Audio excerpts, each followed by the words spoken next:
நிறம் மாறும் உலகில் திரைப்படத்தை எங்கேயும் எப்போதும் கண்டு மகிழ சன் நெக்ஸ்ட் ஆப் டவுன்லோட் செய்யுங்கள்.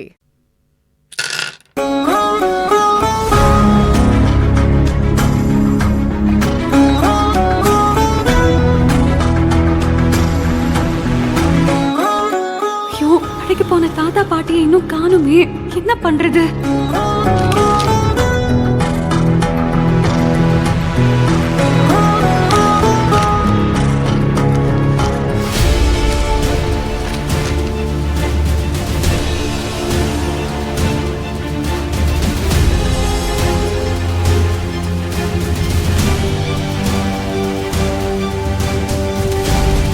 சேர்மன் ஐயா, சொல்லுங்க ஐயா. உங்க பொண்ணு தேவி ஜாதகத்தை கூட்டி கழிச்சு பார்க்கும்போது இந்நேரத்துக்கு உங்க பொண்ணுக்கு கல்யாண அமைப்பு வந்திருக்கணுமே. என்னது? மெதுவா பார்த்து பார்த்து. எங்க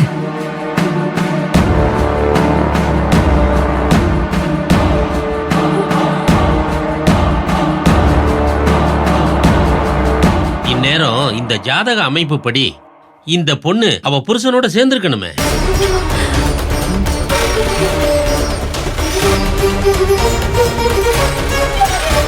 என்னங்க சொல்றீங்க?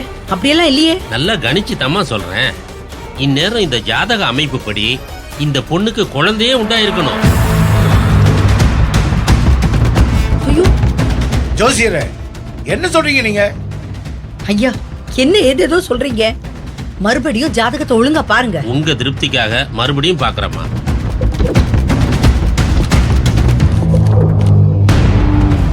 ஜோசியக்காரன் எல்லா உண்மையும் போட்டு உடைக்கலாம். நம்ம கட்டி காத்த ரகசியம் எல்லாம் டபுள் ஆயிரம் போட்டு இருக்க. ஆமாங்க, எனக்கும் அதான் பயமா இருக்கு. சத்யா வேற சென்னைக்கு போயிருக்கா. அவ படுற கஷ்டம் பாழா போயிடுமே. ஏதாவது பண்ணு பாக்கியம். எப்படியாவது ஜோசியக்காரனை விரட்டிடு. ஆமா,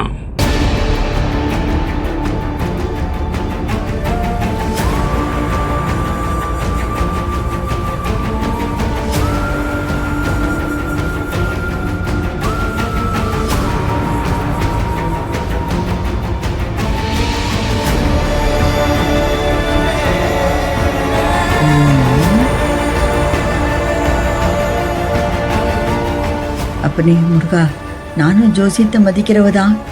ஆனா இப்ப பேத்தி வாய்க்க முக்கியமாச்சே. அதனால இந்த ஜோசியக்காரனை எப்படியாவது விரட்டி ஆகணும். எனக்கு வேற வழி தெரியல. மன்னிச்சிருப்பா. ஐயா, அம்மா, நான் சொன்னது எல்லாமே உண்மை. உங்க பொண்ணுக்கு இந்நேரம் கல்யாணமாகி குழந்தை உண்டாயிருக்கணும். ஐயோ ஐயோ, இத நான் பேசல, இந்த ஜாதகம் பேசுது. நீ எப்படா பேசுவ?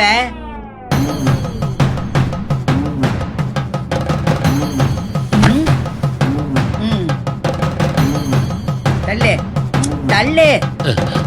நீங்க ஐயா, அவங்க என் அம்மா. யோ, என்னையா ஏதோ குழந்தை உண்டாயிருக்குன்னு கண்டபடி உளறிக்கிட்டு இருக்க? நாக்குல சுண்ணாம்பு தடவி சூளம் குட்டி சுடுகாட்டுல நிக்க வச்சிருவேன். ஜாக்கிரதை. பாட்டிமா, ஜாதகம் சொல்லுதுமா. அப்ப நீ ஒண்ணும் சொல்லல. எழுந்துரு, நடைய கட்டு. பாட்டிமா, ஜோசியம் பொய் சொல்லாதம்மா. ரொம்ப பேசின வாய் மேலேயே போடுவேன். ஐயா, என்னங்கய்யா? அம்மா, ஏம்மா அவரை போய் பயமுறுத்திக்கிட்டு இருக்கீங்க? டேய், நீ யார கேட்டு தேவிக்கு ஜோசியமும் ஜாதகமும் பார்க்க ஆரம்பிச்ச? என்னத்த பேசுறீங்க? அவளுக்கு கல்யாண வயசாயிடுச்சு. முத்துப்பாண்டி வரணும் தட்டி போச்சு. அத நினைச்சு நினைச்சு அவளே தலையில இடி விழுந்த மாதிரி எப்பவும் ஒரு மாதிரி உட்கார்ந்துருக்கா. அதுக்காக நாங்க கடை தெருவு போயிட்டு வர கேப்ல இவளுக்கு ஜோசியமும் ஜாதகமும் பார்க்க ஆரம்பிப்பீங்களா? அப்புறம் பெரியவங்களுக்கு என்ன மரியாதை இருக்கே? அம்மா, தங்கச்சியோட சம்பந்தம் முறிஞ்சு போனதுக்கு அப்புறம் தேவியை யாரும் கட்டிக்க மாட்டேங்கிற சூழ்நிலை வந்தப்போ ஊர்ல என்ன பேசிக்கிட்டாங்க தெரியுமா? முறப்பைய முறிச்சுக்கிட்டு போயிட்டா, உள்ளுக்குள்ள ஏதோ பிரச்சனை இருக்கும், அப்படி இப்படின்னு ஏதோ பேசிக்கிட்டாங்க. ஊருக்குள்ள 4 இடத்துக்கு போயிட்டு வர எனக்கு தான் அந்த அவமானம் தெரியும். சும்மா பேசிக்கிட்டு. அதனாலதான் தேவி ஜாதகத்தை பார்த்தோம். இது ஒரு தப்பா? தப்புதான். எது? கண்டவனே கூட்டிட்டு வந்து ஜோசியம் சொல்ல சொன்னா அவன் தப்பு தப்பா தான் சொல்லுவான். நீங்க இதெல்லாம் நம்பிட்டீங்கன்னா என் பேத்தி வாழ்க்கை என்ன ஆகிறது? ஏய், இங்க பாரு, என் பேத்தி அழறா. உன்னை என்ன பண்ணலாம்? உன்னை என்ன பண்ணலாம்? பொண்ணுக்கு கல்யாண நேரம் வந்ததுன்னு உங்க அட்டா சொல்லிச்சுல்ல, அந்த கல்யாணம் நின்னு போச்சுன்னு உங்க அட்டா சொல்லிச்சா? இல்ல சொல்லல. இந்த ஜாதக அமைப்பு படி இந்நேரம் புருஷன் கூட சேர்ந்திருக்கணும், குழந்தை உண்டாயிருக்கணும்னு தான் சொல்லுது. ஐயோ கடவுளே.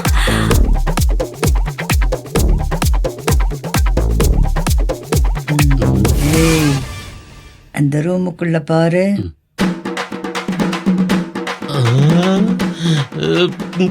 பாத்தியல்ல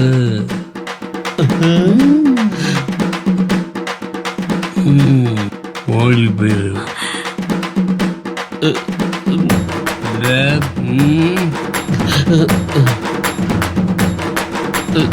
இப்ப உன் கட்டத்தை சொல்ல சொல்லு பார்க்கலாம்.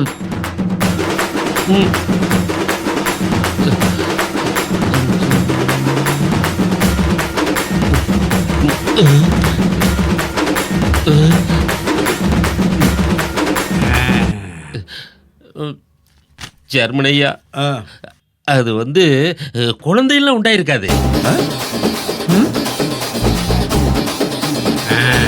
கல்யாணம் கூட ஆயிருக்காது. ஜாதகம் சொல்றது சரிதான், கன்னி பொண்ணுதான். நான் தான் ஏதோ தப்பா சொல்லிட்டேன்.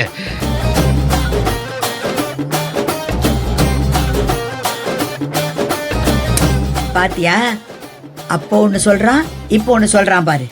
ஜோசியரே, என்ன இப்படி மாத்தி மாத்தி பேசிக்கிட்டு இருக்கீங்க? உங்களுக்கு என்ன ரெட்டை நாக்கா? ரெட்டை குழல் துப்பாக்கி. என்னையா உளறிக்கிட்டு இருக்கீங்க? ரெட்டை, ஐயோ உளர்ற, ஏதோ உளர்ற. என்ன விட்டுருங்க, என்ன விட்டுருங்க. இனிமே நான் ஜோசியமே பார்க்க மாட்டேன், யாருக்குமே பார்க்க மாட்டேன். ரெண்டு பையன் எடு, ஜோசியரே, ஓடு, இனிமே ஓடு. ஜோசியமே இருங்க. பார்க்க மாட்டேன். வேண்டாம், கேளுங்க. ஆளை விடுங்க. ஜோசியரே, இந்த பக்கமே என்ன வர மாட்டேன். என்னாச்சு பிறகு? உங்க அம்மா அப்பா ஏன் தான் இப்படி அக்கிரமம் பண்றாங்களோ? தேவியை பத்தி ஏதாவது உருப்படியா ஒரு முடிவு எடுக்க விடுறாங்களா? செங்கமலம், தேவி மேல அம்மா அளவுக்கு அதிகமா அன்பு வச்சிருக்காங்க. அதனாலதான் ஜோசியக்காரன் தப்பா ஜோசியம் சொன்னதும் அம்மா உணர்ச்சி வசப்பட்டாங்க. அநியாயமா ஜோசியக்காரரை துரத்திட்டாங்களே. எனக்கும் அதான் புரிய மாட்டேங்குது செங்கமலம். எல்லாம் கடவுள் விட்ட வழி.